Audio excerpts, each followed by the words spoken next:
Oh, everybody. So nice to be with you again, and we're finishing up another week.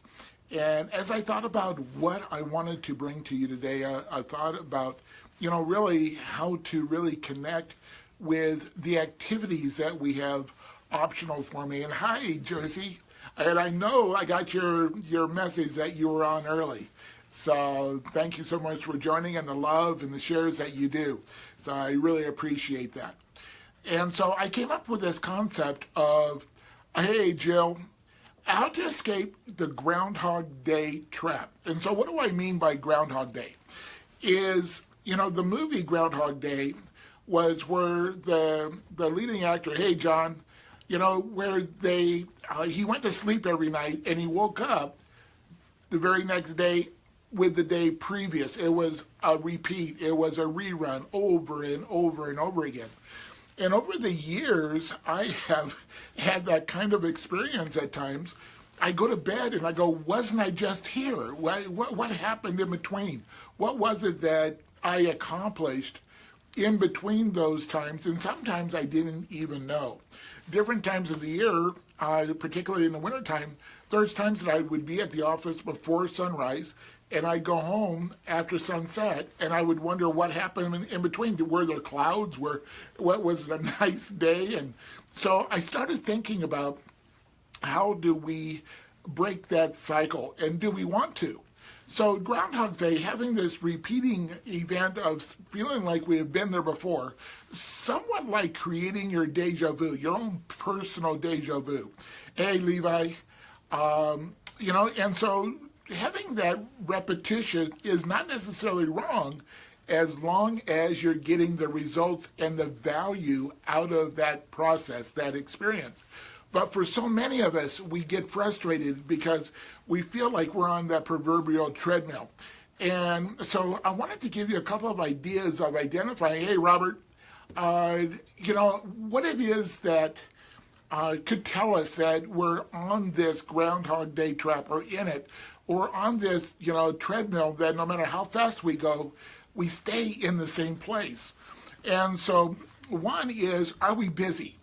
And what type of busy is it? Are we just filling time? Is it where we just put in stuff and we feel good because all of our time is filled up?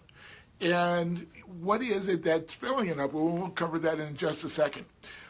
Because time is literally a vacuum. It's going to fill up. It has to. We're going to have this time. There's something that's going to go into it. So, hey, Mike, hope you're feeling better. I just saw your post that you're home after surgery, and lots of love to you, my man. But the time is a vacuum. What is it that we're putting into it? Is it on purpose? And, time is running in place. So that's another thing. Are we feeling like we're on that treadmill? So no matter how fast or how slow we go, we always feel like we are, never moving forward. The next thing is, are we getting the results that we want? Are we being productive? Are we doing and getting, hey, Lisa, it's been a while. What is it that at the end of the day, when we look back, what has been accomplished? And it's not always about the number of appointments we had or the number of dollars that we received or any of that. It's about what I consider in the realm of value. And so the action steps that I want to give you today is around that. I want you to go back in your calendars. Hopefully you're using a calendar, but look at your last 3 months and look at the results that were coming from the activities that you have elevated. That's where you're going to put your time. And at that point, I really want you to look at it as high and low value. So put a high or low value on each of the activities that you put in there. And so I agree, Lisa, it's been too long. And congratulations, I heard that you have a book coming out. So I want to talk to you about that as well. But, looking at your calendar, where you have spent your time, and we're going to change that in just a second, but where you have your time in your calendar, put a high or low value. and then make a conscious decision of putting those high value areas in your calendar. And this is where we invest time. We're not spending it. And when I say invest, we expect something when we invest. It's a return on that investment, the ROI. So what is it that you really want out of this journey that we call life? And it's all-encompassing. It's in the realm of our business, our personal life, our relationships, our mental, physical, all areas, so that we end up having and being present. So much of the time we're so much in the future, or we're worrying, or we're regretting the past, we forget right now.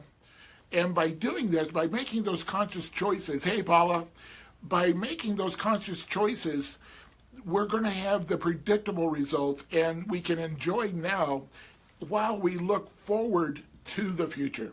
So that Groundhog Day is not necessarily bad again, but let's look at, are we really investing the time? What are we investing in? Is it those high value things? One of the stories that I tell, and I'm going to end with this. I normally don't tell a story on this. Hey, Shelley, it's been a while since we've connected as well. There was my wife and I go on date nights, and we go to this particular restaurant, and this evening there was a couple that walked out of the back room where there is a conference facility, and I told my wife it looked like so-and-so, and she said no, but a couple of minutes later they came walking back in. And when they walked back in, they saw me, and they come over to our table, and they go, Gary, this is providential. This is really cool, because we're having a sales meeting with our entire sales staff, and we want you to come over and address them. Give us a little talk. Could you give us a little pump up? And I went, I would love to do that, but, I'm on a date with my wife. And with all of the sincerity in his voice that he could muster, he said, well, she could come too. Now, I'm on a high-value, non-productive area of my life, but it's one that I treasure. And that relationship with my wife transcends everything else on that business side. And so, hey, Grady. And so what I told him was, I would love to do it. Let's find another time. Now, if I had gone over, I could have had a productive, possible interaction with that sales organization, and I did later on. But what I ended up was I honored the most valuable thing at that moment in my life. And that's what I'd like to have you guys really think about. What are the things, what are the people, the experiences, the memories that you want to build, and put that in your calendar. And have this Groundhog Day. Well, it's going to probably continue because we're really busy. But what is going to happen is that when you lay your head on your pillow, you are going to be able to lay back and go, it was worth the journey. So guys, thank you so much for being with me on these Facebook Lives. I'll be back again on Monday at 1 o'clock Mountain Time, and we'll tackle another concept and some thoughts. I would still love to hear from you guys, and thank you for the loves and the likes. And oh golly, this is becoming so much fun for me. And it's just a true blessing. But let me know what you'd like to have me address on these Facebook Lives, because I want to make it relevant to you. And, with that, have a phenomenal weekend. I look forward to being with you all on Monday. Hey, Eugene, it's been a long time for our connections as well. This is one of the coolest things about the Facebook Lives. We are reconnecting with so many people. And that's what it's all about for me. It's the relationships with you.